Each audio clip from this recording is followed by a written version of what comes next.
For the past 48 hours, I've been testing an Apple Watch Series 3 GPS plus cellular aluminum gold model. It's very pretty, but is it at all better? Are the cellular problems really as dramatic as advertised? Moreover, is cellular even a big deal? Let's take a look.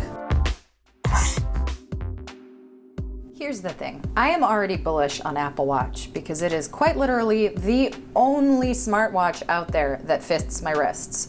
I just want to acknowledge the ridiculousness of Apple putting an LTE radio in a 38mm case in the first place by making it the screen. Talk about creative engineering. I really appreciate the fact that Apple went to the lengths to try and make the 38mm usable instead of limiting data to the 42mm, which it could have done. It could have followed the same metrics as everybody else, being like, oh, well, we can only make big watches because that's how we can fit all of our electronics into it. Big watches my ass. I've tried the Moto 360, I've tried Android Wear, I've tried LG, I've tried just about everything. And even if I weren't an iPhone person, which admittedly I am, I would go back to the Apple Watch because that 38mm frame looks great on my wrist. But despite Apple's technical innovations here, the watch is not perfect in this arena.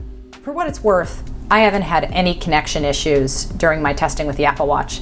And I even paired it to an Android phone, so I haven't exactly been playing by the book. But that said, your mileage may vary. Cellular networks are notoriously finicky to begin with, and you put all of that technology in a small form factor, whether it's a Wi-Fi bug or you're just having connection issues, it's not fun and it's not ideal. Let's talk about battery life, 38mm users. If you're intending to use the LTE Apple Watch as an almost replacement for your smartphone most of the day, you're gonna see battery life comparable to the Series 0. If instead you maybe make 1 or 2 phone calls a day, or you go out on your run and you use LTE during that point, I don't really think you have anything to worry about in terms of all-day battery life.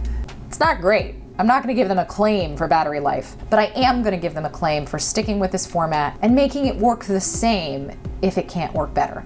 So until then, I just kind of deal with it and accept the fact that it's pretty amazing that I have a tiny little computer on my tiny, tiny wrist.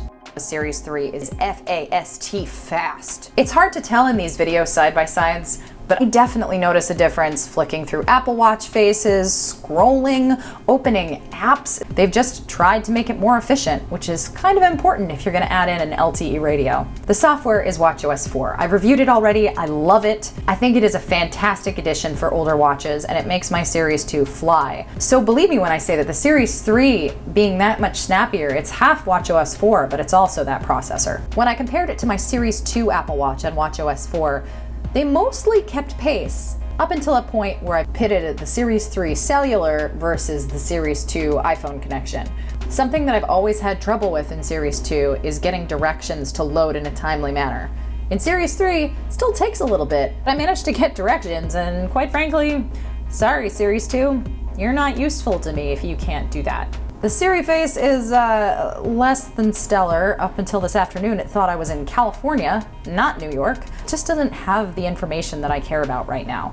Kaleidoscope is pretty, but limited. Toy Story is cute, but also limited, not very many complications. I do really like the new Explorer watch face. It actually shows you it looking for a signal. I am kind of bummed that this isn't a complication on different watch faces. Explorer is nice, but I'd really like to be able to see my cellular signal on a different watch face. Now, your Apple Watch isn't just gonna jump onto LTE when you wake it up. By default, it tries to grab either your iPhone's cellular signal or a Wi-Fi network. Once on cellular, you can pretty much do everything that you could do with an iPhone, save for, you know, browsing the internet.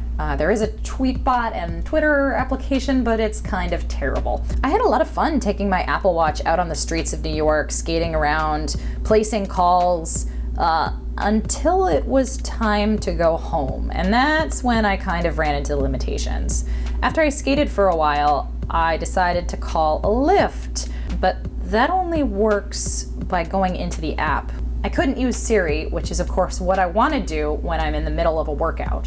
Additionally, when I abandoned the Lyft idea and instead decided to try and call Renee, I found out that the watch can't make international calls, at least on AT&T. Still kind of lame. I think it ties into the no roaming aspect, which is also kind of frustrating, but hey, have you ever seen what roaming does to your battery life on your iPhone? Finally, I was able to place a FaceTime audio call to Renee and have him pick me up. I also ran into issues trying to send an SMS to my cousin while only on my watch.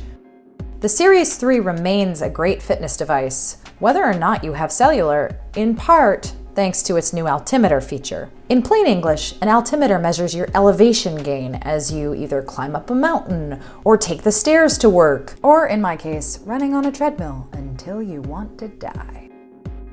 There's also a couple of nice watchOS 4 improvements in the new heart rate app, as well as getting little icons next to your other workouts so they feel less consigned to the dustbin of workout history. So here's the thing that really excites me about the Apple Watch, besides all the cellular and LTE and blah, blah, blah, blah. This thing has become a really, really good second screen companion. The fact that the camera app now not only supports photos, it supports portrait mode, it supports video, slow-mo, time-lapse, square mode. Pretty much the only thing it doesn't support is panoramas, which kind of makes sense given the Apple Watch's screen. Whether I'm going off by myself or whether I'm with my iPhone and I want to film something, the fact that I can do this all on my watch and I don't have to worry about using the selfie camera so that I can see a viewfinder, it's a huge asset. I think if people have the apps they need on the Apple Watch, they'll find themselves using it more and more, especially with watchOS 4 and the new S3 processor. It feels the way that I wanted the Series 0 to feel. It feels snappy, responsive, and ready to go with you pretty much anywhere you need to be. What about the GPS version versus the GPS plus cellular version? I'm hopefully going to test both kinds of watches very soon, so I'll let you know about their specific performance in a future video. So, caveats and all, should you upgrade to the Series 3?